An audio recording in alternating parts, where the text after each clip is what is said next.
Miss Martell was wondering what the Rachel Scott presentation was all about. I couldn't explain it to her.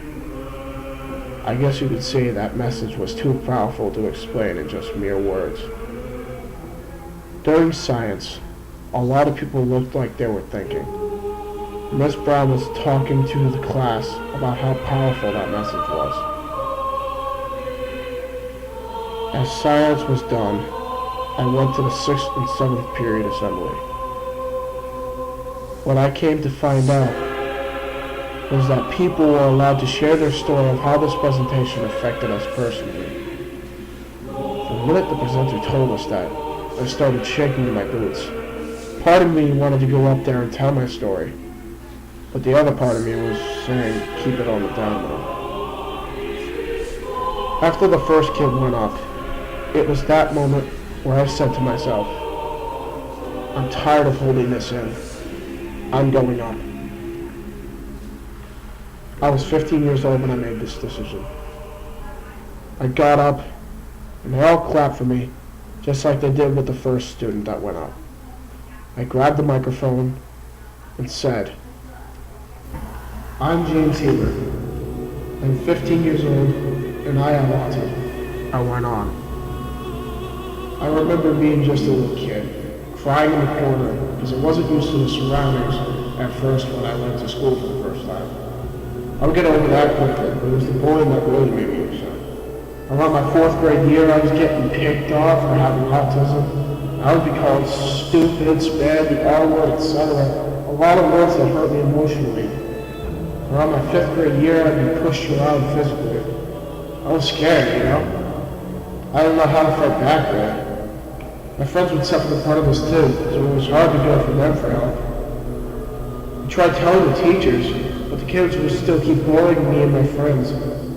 It brought me down to a dark place. Almost to the point where I was thinking, what's the point? I'm sure everyone knows what that means. I would get into fights with kids that bullied me and take out my anger out on the wrong people. I heard a conversation that my dad was having with my mom over the phone. One of the things he said was, my son was kicked out from the original school because they didn't think he would succeed in life. He would have no chance of making it. They made my self-esteem just die because I felt like no one had faith in me. But this presentation made me realize there's one person who can have faith in yourself, and that is yourself. Yet, there's always a helping hand somewhere in the world. I realize that there are people who have either been bullied or have been bullied, that have been hurt in their lives. It could be because they're gay, different skin colors, music, whatever. Or they could even be me.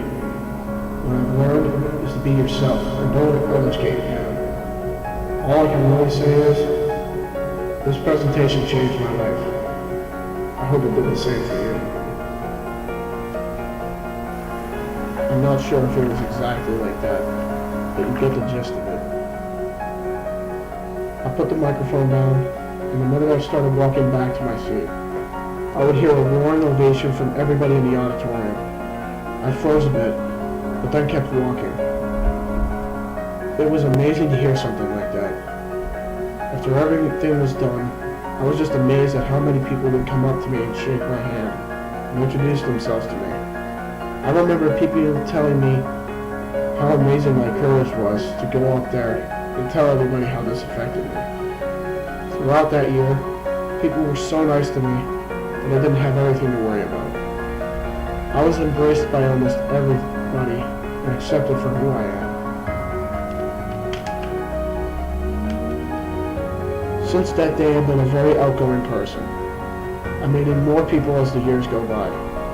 My confidence has been very strong, and though I still have my moments, people help me through those tough times as I do them.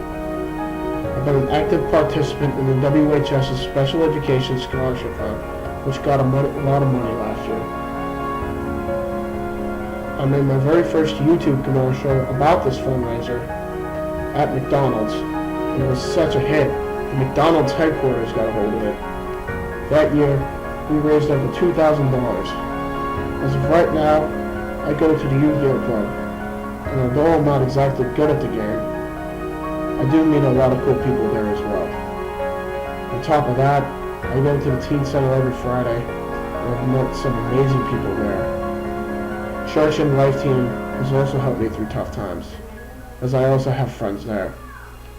Some people will say I'm annoying, but those people still like me for who I am. In conclusion, I couldn't have it any better. My life's awesome, and I love everything and everybody.